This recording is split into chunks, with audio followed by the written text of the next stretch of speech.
একটি কথা জানেন, প্রতিদিন শুধু বকাঝকা শুনতে শুনতে একটি শিশু ধীরে ধীরে বিশ্বাস করতে শুরু করে আমি কিছুই পারি না। কিন্তু মাত্র একটি বাক্য তার পুরো জীবন বদলে দিতে পারে। ভারতের সাবেক রাষ্ট্রপতি এবং missile man doctor APJ Abdul Kalam sir বিশ্বাস করতেন প্রতিটি শিশুর ভেতরে অসীম সম্ভাবনা লুকিয়ে থাকে। সেই সম্ভাবনাকে জাগিয়ে তোলার কাজ বাবা মা এবং শিক্ষকের। আজকের ভিডিওটিতে আপনারা জানবেন কেন বকাঝকা নয়, বুদ্ধি খাটিয়ে সন্তানকে শেখানোই সফল সন্তানের সবচেয়ে বড় রহস্য। তাছাড়াও জানবেন মনোবিজ্ঞান এবং আধুনিক গবেষণা কি বলছে এ বিষয়ে। তাই ভিডিওটি শেষ পর্যন্ত দেখুন।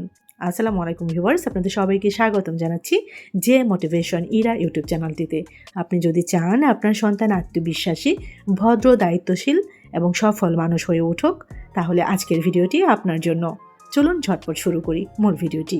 প্রথমেই চলুন জানি কেন বকাঝকা কাজ করে না। অনেক বাবা মা মনে করেন বেশি বকাঝকা করলে সন্তান ঠিক হয়ে যাবে, কিন্তু বাস্তবতা ঠিক উল্টো। মনোবিজ্ঞানীরা দেখেছেন বারবার অপমান বা চিৎকার শুনতে শুনতে শিশুর মস্তিষ্কে ভয়ের প্রতিক্রিয়া সক্রিয় হয়ে যায়। তখন সে শেখার পরিবর্তে নিজেকে রক্ষা করতেই ব্যস্ত থাকে। ফলাফল কী হয়? আত্মবিশ্বাস কমে যায়, মিথ্যা বলার প্রবণতা বাড়ে, ভুল লুকানোর অভ্যাস তৈরি হয়, বাবা মায়ের সঙ্গে মানসিক দূরত্ব তৈরি হয়। চলুন জানি গবেষণা কি বলছে। শিশুর মানসিক বিকাশ নিয়ে দীর্ঘদিনের গবেষণায় দেখা গেছে যেসব পরিবারের সন্তানকে সম্মান দিয়ে বোঝানো হয় তাদের সমস্যা সমাধানের দক্ষতা, আত্মনিয়ন্ত্রণ এবং আত্মবিশ্বাস তুলনামূলকভাবে বেশি হয়। শুধু শাস্তি নয়, ইতিবাচক নির্দেশনা শিশুদের দীর্ঘমেয়াদে ভালো আচরণ গড়ে তুলতে বেশি কার্যকর। অর্থাৎ ভয় সাময়িকভাবে আচরণ বদলাতে পারে, কিন্তু ভালোবাসা এবং সঠিক দিক নির্দেশনা চরিত্র গড়ে তোলে। চলুন জানি ডক্টর এপিজে আব্দুল কালাম স্যারের শিক্ষা নিয়ে। ডক্টর কালাম স্যার বারবার বলেছেন শিশুদের বড় স্বপ্ন দেখাতে শেখাতে হবে। তিনি বিশ্বাস করতেন একজন শিক্ষক বা অভিভাবকের একটি উৎসাহব্যঞ্জক বাক্য একটি শিশুর জীবন বদলে দিতে পারে। তাই ভুল দেখলেই শুধু রাগ নয়, প্রথমে বুঝুন, তারপর শেখান, তারপর অনুশীলনের সুযোগ দিন। চলুন জানি বুদ্ধি খাটিয়ে সন্তানকে শেখানোর 5টি উপায়। খুব গুরুত্বপূর্ণ কিন্তু এই সেগমেন্টটি। ভুলকে শেখার সুযোগ বানান। বলবেন না তুমি কিছুই পারো না, বরং বলুন ভুল হয়েছে, কোনো সমস্যা নেই, এবার আমরা একসাথে ঠিক করি, চলো। 2 নম্বর কৌশলেই বলবো প্রশ্ন করুন। আদেশ না দিয়ে জিজ্ঞেস করুন বাচ্চাকে, তোমার মতে এটা কেন হলো বলো তো। এই একটি প্রশ্ন শিশুর চিন্তা শক্তি অনেক গুণ বাড়িয়ে তোলে, অনেক গুণ বাড়ায়। 3 নম্বর কৌশলটি হচ্ছে ছোট সফলতাকেও প্রশংসা করুন। শিশু যখন ভালো কিছু করবে তখন বলুন, আমি তোমার চেষ্টা দেখে গর্বিত। প্রশংসা শুধু ফলাফলের নয়, চেষ্টারও হওয়া উচিত।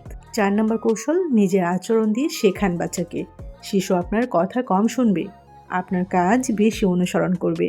আপনি যদি রাগ নিয়ন্ত্রণ করতে পারেন, সেও একদিন পারবে। 5 নম্বর কৌশল, প্রতিদিন 15 মিনিট শুধু সন্তানের জন্য রাখুন। কোনো ফোন নয়, কোনো টিভি নয়, শুধু কথা বলুন। শুনুন বাচ্চার কথা আর বাচ্চার সাথে হাসুন, খেলুন। এই সময়টাই তার সবচেয়ে বড় উপহার। একটি বাস্তব শিক্ষা শেয়ার করি আপনাদের সাথে।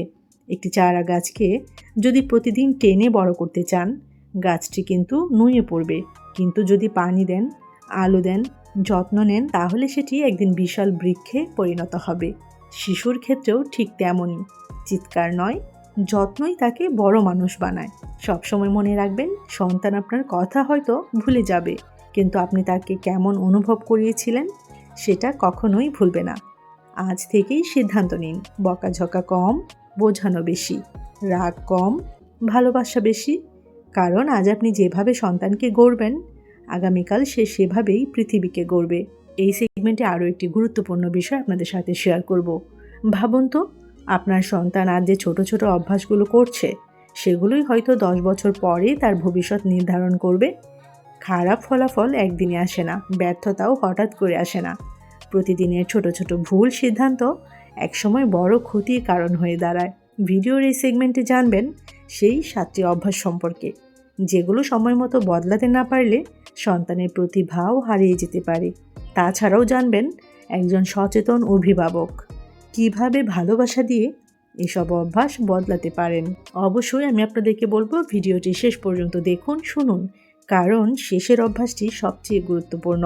প্রথম অভ্যাস, সব কাজ পরে করার অভ্যাস। পরে করব, এই একটি বাক্য অনেক স্বপ্ন নষ্ট করে দেয়। যে শিশু ছোটবেলা থেকেই কাজ ফেলে রাখে, বড় হয়ে দায়িত্ব নিতে কষ্ট হয় তার। সমাধান কি? বড় কাজকে ছোট ধাপে ভাগ করুন এবং প্রতিটি ধাপ শেষ হলে তাকে উৎসাহ দিন।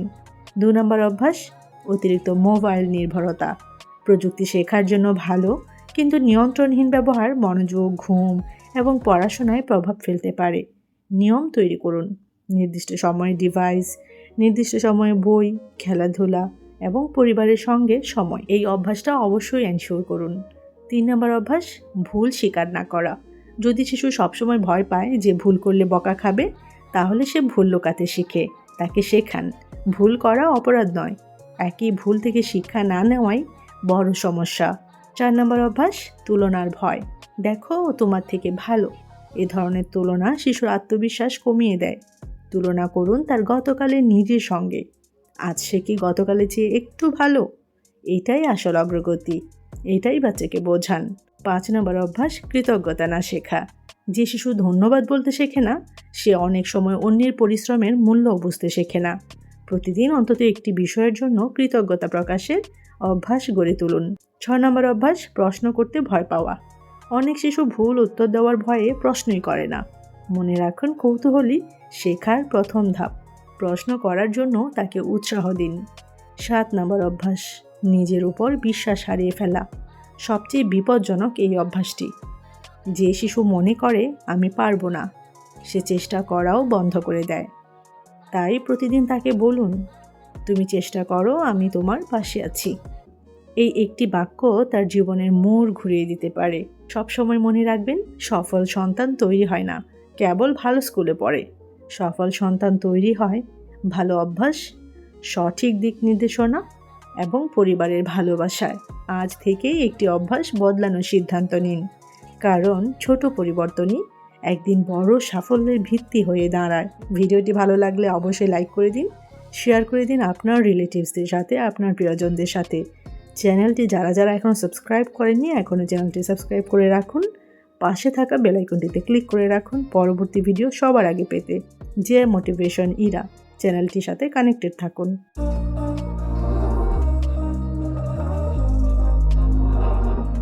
We were sparks on quiet streets, two hearts finding where to meet. But life pulled us apart, left me talking to the dark. If I called you tonight, would it feel the same? Or have we both moved on to different names? Take me back to the start, before the quiet and the scars. When the world felt small and your hands felt warm. Take me back to the start, if only for a moment. I've been up since 3